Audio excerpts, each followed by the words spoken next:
नमस्कार सर, मेरा नाम राजू है। काफ़ी सारे म्यूचुअल फंड इन्वेस्टर के मन में सवाल होता है, या इन्वेस्टर नहीं भी बने हैं तो सवाल होता है कि एसआईपी कब तक करते रहें, कब तक करना है और वापस पैसा कब आएगा। तो पहले मतलब समझते हैं। एसआईपी का मतलब होता है सिस्टमेटिक इन्वेस्टमेंट प्लान। जमा करने के तरीके को एसआईपी बोलते हैं। और इसका उल्टा देखेंगे तो एसडब्ल्यूपी सिस्टमेटिक विड्रावल प्लान। यहाँ आई था, यहाँ डब्ल्यू हो गया। आई मतलब इन्वेस्टमेंट, डब्ल्यू मतलब विड्रावल। सिस्टमेटिक विड्रावल प्लान, वो पैसा निकालने के तरीके को एसडब्ल्यूपी बोलते हैं। एसआईपी के केस में काफ़ी सारा कन्फ्यूजन है कि हर महीने पैसा जमा कर रहे हैं, अब पैसा जमा नहीं करना चाहते हैं तो क्या होगा? वो पैसा ख़त्म हो जाएगा, वहीं पे अटक जाएगा, फ्रीज हो जाएगा। ऐसा कुछ नहीं होगा। जितना पैसा दिए हैं, जितना यूनिट आपको मिल गया है, जितना सोने का सिक्का है, उसका रेट मार्केट के हिसाब से बढ़ते रहेगा। आप 20 साल 25 साल यहीं पे इसको छोड़ देंगे तो अपने हिसाब से अगर मार्केट 15% 16% के रेट से बढ़ रहा है तो ये पैसा भी उसी रेट से बढ़ता रहेगा। एक दूसरा दुविधा आता है कि सारा पैसा निकाल लिया, एसआईपी चला रहे थे 20,000 25,000 का, अब जरूरत पड़ा यहाँ से 50 लाख रुपया निकाल लिया, लेकिन पैसा कटते जा रहा है। तो दो अलग अलग बात है। आपने पैसा निकाला है, आपने बंद नहीं किया है, एसआईपी बंद नहीं किया है। दोनों ही करना है तो रिक्वेस्ट देना है एसआईपी बंद करने का, वो हो गया बंद, उसके बाद निकाल लीजिए, या पैसा पहले निकाल लीजिए, उसके बाद एसआईपी स्टॉप का भी देना है। आपने स्टॉप नहीं किया है, स्टॉप अलग बात होता है, पैसा निकालना अलग बात होता है। आपने सारा निकाल लिया, कोई व्यक्ति 5 लाख ही निकालता, 10 लाख ही निकालता, और हर महीने जो सैलरी से पैसा कट रहा है वो जमा होते रहे, या सारा का सारा पैसा निकाल लिया, आपको अच्छा लगा, इतने दिनों में 15 साल से जमा किया, 15-16% का रिटर्न मिला, आपको लगा भाई ये तो बहुत अच्छा है, ज़रूरत पड़ गया पैसा सारा निकाल लेते हैं, लेकिन हम कंटिन्यू भी रखना चाहते हैं तो पैसा कटते रहेगा अकाउंट से। नहीं करना चाहते हैं तो एसआईपी स्टॉप का ऑप्शन दीजिए। तो सारा ऑप्शन अवेलेबल है, जो चाहेंगे वही होगा। अब आगे देखते हैं कि कोई व्यक्ति बोलते हैं कि कितना दिन तक पैसा डालूं और कहाँ से फिर फल मिलना स्टार्ट हो जाएगा। तो एसआईपी अगर करते रहे आपको पेंशन चाहिए तो मैं ये बोलता हूँ कि 15 साल अगर इन्वेस्टेड रहते हैं पैसा, 25,000 रुपया का मैं बात करता हूँ पर मंथ का, ये 2,500 भी हो सकता है, 500 रुपया भी हो सकता है। खुद कैलकुलेट करेंगे। मैं यहाँ 25,000 लिख रहा हूँ, कमेंट में होता है छोटा छोटा अमाउंट बताइए। क्यों बताएं भाई, खुद का भी तो दिमाग लगाना है, ब्लूटूथ खोपड़ी का ऑन भी तो करना है, मोबाइल है ही, कुछ ना कुछ देखते ही रहते हैं। यही करके देख लीजिए कि 500 से क्या होता है, 1000 से क्या होता है, 2000 से क्या होता है। यहाँ पे मैं बताता हूँ 25,000 रुपये पर मंथ डाला, आने वाले 15 साल तक करते रहेंगे। 12% के रेट से 45 लाख रुपया का वैल्यू 1,26,00,000 होता है। यदि 12 मिला तो, गलती से 15 मिल गया तो ये पैसा हो जाता है 1,69,00,000 रुपया। लेकिन हम 12 ही मानते हैं कि 12% के रेट से ये पैसा चलता गया तो 1,26,00,000 हो गया। तो यहाँ पे 25,000 रुपये पर मंथ 15 साल तक करता रहा तो आपको 1,26,00,000 हो गया। जब 1,26,00,000 हो गया तो अब यहाँ से पैसा देना बंद कर देंगे, जो 25,000 देते थे बंद कर देंगे। अब उस 1,26,00,000 रुपया से एसडब्ल्यूपी पेंशन लेना शुरू करेंगे। कितना? 73,000 रुपये पर मंथ। दे कितना रहे थे? 15,000 रुपये पर मंथ। 15 साल के बाद बूढ़े हो गए, बच्चे गए अमेरिका कनाडा जहाँ जाना था, दिल्ली बम्बई कलकत्ता मद्रास, आप छोटे से शहर गांव में रह रहे हैं, 73,000 रुपये पर मंथ ऑप्ट कर लिया।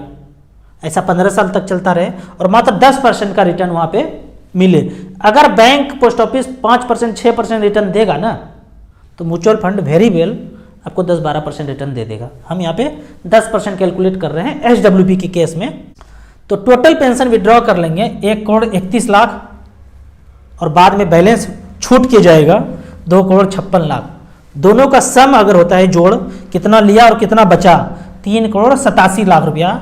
मात्र 10% के रेट से वो जो पैसा 1,26,00,000 रखा था, टोटल वर्थ उसका 3,87,00,000 हो जाता है। और ये मान के चलते हैं कि 15 साल के बाद जब ऊपर चले जाएंगे तो जिनको भी देना होगा ये पैसा आप बिल बना के 2.5 करोड़ रुपया तैयार कर सकते हैं। मैं ये कहता हूँ कि आपके 2 बेटे अगर है ना, दोनों को पढ़ाया लिखाया, इंजीनियर डॉक्टर बन गया, बाहर चला गया, तो आपका जो तीसरा बेटा होना चाहिए ना वो एसआईपी होना चाहिए। अपने ज़िंदगी का 10 से 20% पैसा जो इससे पढ़ाई के लिए खर्च करते हैं, सब चीज़ के लिए खर्च करते हैं, अपने ज़िंदगी बुढ़ापे के लिए भी, पेंशन के लिए यहाँ पैसा जमा करना शुरू कर देंगे तो 25,000 रुपये पर मंथ करते रहेंगे तो 73,000 रुपये पर मंथ आपको इन्फिनिटी तक मिलते रहेगा। जब तक जिंदा रहेंगे तब तक मिलते रहेगा। जब जिंदा नहीं रहेंगे तो लास्ट में बिल बना दीजिएगा, मरते मरते तुतला करके बोल के रिकॉर्डिंग वोटिंग मोबाइल पे व्हाट्सअप कर दीजिएगा कि भाई बिल बनाए हैं, एक दो गो वकील को पहले से कर लेना है 10-15 हज़ार रुपया दे के। भाई जाएंगे ऊपर ना, एकदम बैंड बाजे बारात का तैयारी होना चाहिए, बारातियों का स्वागत पान पराग से होना चाहिए, वो सब कर दीजिएगा बिल बना के। एक बात समाज का सच्चाई जान लीजिए कि दोनों बेटे जो है ना तब तक आपको पैसा भेजेंगे आपके जीवन यापन के लिए जब तक उनका शादी नहीं हुआ है, तभी तक। 99.999% का बच्चे का बात बता रहा हूँ। आप कहेंगे हमारा वाला तो शादी के बाद भी देता है, तो एक काम कीजिए, उसका नाम बदल दीजिए, उसका नाम बदल के श्रवण कुमार रख दीजिए।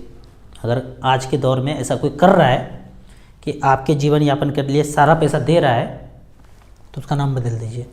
पॉइंट में कैलकुलेट करना चाहेंगे ना ऐसे बच्चे का, तो पॉइंट के बाद जीरो लगाने में थक जाएंगे, कैलकुलेट भी नहीं कर पाएंगे कितना परसेंटेज में आता है। ठीक है, आपका कहना होगा ठीक है, आपका वीडियो देख के ना खोपड़ी का ब्लूटूथ ऑन हो गया, बच्चा तो सच में पढ़ने जा रहा है, अब पैसा है भी ज़िंदगी में, तो बताइए क्या करें? 25,000 रुपये पर मंथ कहाँ लगा दें? कहाँ जब लगाएंगे? तो इसके लिए SIP के सेक्शन में गए और स्मॉल कैप कैटेगरी में लास्ट 15 साल का एक डाटा देखते हैं 25,000 रुपये पर मंथ का। पहला फंड आता है DSP, दूसरा Kotak small cap, Franklin India smaller cap, ICICI prudential small cap, quant small cap. हम 4 का बात करते हैं, DSP, कोटक, फ्रैंकलिन, ICICI। यहाँ पे SBI नहीं आ रहा है, एक्सिस नहीं आ रहा है। क्यों? Axis small cap, SBI small cap का जन्म 15 साल पहले नहीं हुआ था। आप ये डाटा देख लीजिए, लेकिन 2 फंड को ध्यान में रखिएगा, axis small cap, SBI small cap, वहाँ पे भी करना है। यहाँ डाटा देखते हैं, जस्ट 15 साल पहले क्या धूम मचाया इसने। 25,000 रुपये पर मंथ किया था 2007 से लेकर 2022 तक, जिसने भी किया उसके पैसे का वैल्यू आज है 2,41,00,000 रुपया, 20% का सालाना रिटर्न दिया है। दूसरे फंड ने 2,10,00,000 बनाया है, तीसरे फंड ने 2 करोड़ बनाया है और चौथे फंड ने 1,67,00,000 बनाया है। हमने क्या बोला था 12% के रेट से कितना बन जाए आपका पैसा? 1,26,00,000। तो सबसे खराब वाला फंड देख लेते हैं। फंड का नाम है, सबसे नीचे वाला फंड जो कम रिटर्न दिया है, HSBC स्मॉल कैप इक्विटी। इसने बनाया है 1,34,00,000, जो आपके 12% से ऊपर है। एवरेज अगर बात करते हैं, कैटेगरी एवरेज का मतलब है सब में पैसा डाल दिया। 25,000 था, 55,000 रुपया करके 4-5 फंड में डाल दिया, 1,78,00,000 रुपये बनता है। हमें कितना चाहिए था? 1,26,30,00,000 ऐसे चाहिए था, 1,30,00,000 लगभग। अगर ऐसा हुआ तो कितना पेंशन हम ऑप्ट किए थे? 73,000 रुपये पर मंथ हमको ताउम्र मिलता रहेगा। एवरेज कैटेगरी का बात करते हैं तो 16% का रिटर्न यहाँ पे जनरेट करके इस फंड ने दिया है। आपको इसी तरह म्यूचुअल फंड के बारे में और कुछ जानना है, इन्वेस्टमेंट के बारे में जानना है, तो इस नंबर पे मुझे व्हाट्सअप कर सकते हैं। आप SIP में पहली बार इन्वेस्ट करना चाहते हैं, दिए हुए ऐप में रजिस्ट्रेशन करने के बाद हमसे जुड़ सकते हैं। ऐप का और मेरे सर्विस का लाइफ टाइम कोई चार्ज नहीं है। आपको ऑनलाइन करने से डर लगता है तो शुरुआत में मात्र 100 रुपये पर मंथ कीजिए। Nippon small cap, Nippon growth fund में, मिड कैप स्मॉल कैप में मात्र 100 रुपये पर मंथ कर सकते हैं। जब आपको भरोसा हो जाए तब ज़्यादा पैसा इन्वेस्ट कीजिए। वीडियो अच्छा लगे तो व्हाट्सएप यूनिवर्सिटी में फैमिली मेम्बर्स के बीच इसे जरूर शेयर करें। यूट्यूब पे देख रहे हैं तो लाइक एंड शेयर जरूर करें। Thank you so much.